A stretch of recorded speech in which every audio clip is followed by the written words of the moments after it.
అది కాదు ఆయన గెలిపించి ఏం చేసిండు, ఏం చక్కగా చేస్తున్నాడు. 6 పథకాలు ఇంట్లో కూర్చొని ఫ్యాన్ వేసుకొని టీవీ పెట్టుకోమని చెప్తాడుగా. 24 గంటలు కరెంట్ 6 గంటలు 3 గంటలు కూడా ఇస్తలేడు. ఏడుంది 3 గంటలు కూడా ఉండాలి కరెక్ట్. గంట అంటే మళ్ళీ అవుతుంది. చేనులన్నీ మళ్ళీ ఎండిపోతున్నాయి. 6 గంటలు 24 గంటలు మొత్తం ఇస్తాను. ఏడు ఉండదు. ఫ్రీ బస్ ఇచ్చిండుగా. ఎవరికి ఇచ్చిండు?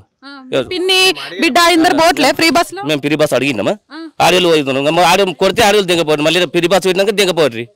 కొడాలన్నా అవుతా చూసినా నువ్వు పిన్నిని కొట్టడం మానేసినావు ఫ్రీ బస్ వల్ల. కాదు తెచ్చినా చేయకపోయినా అది నడుస్తుంటది.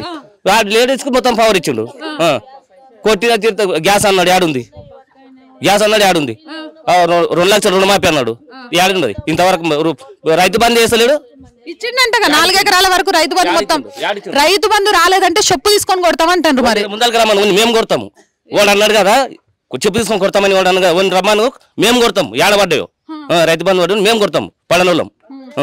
మరి రేవంత్ వద్దు కేసీఆర్ ని నమ్ముదామంటావా? ఎవరిని నమ్ముదాం? ఇప్పుడు మొత్తం మీద కేంద్రం అయితే బీజేపీ రావాలి.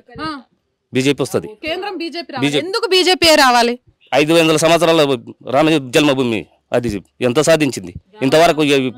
అది ఉన్నదా కాంగ్రెస్ ఏం చేసింది? మొత్తం పట్ట కిందకి దోసుకున్నది. అంతే.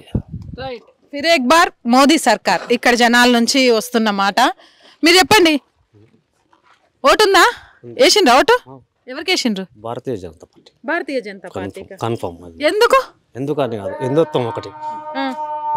అది నా బాధ్యత. 500 సంవత్సరాల కళ ఈ రోజు నెరవేరింది కాబట్టి నేను భారతీయ జనతా పార్టీని. 500 ఏళ్ల కళ సాకారం చేసిన నాయకుడు ఎవ్వరూ లేరు కాబట్టి ఖచ్చితంగా కూడా భారతీయ జనతా పార్టీకే ఓటేస్తామని చెప్తాండ్రు.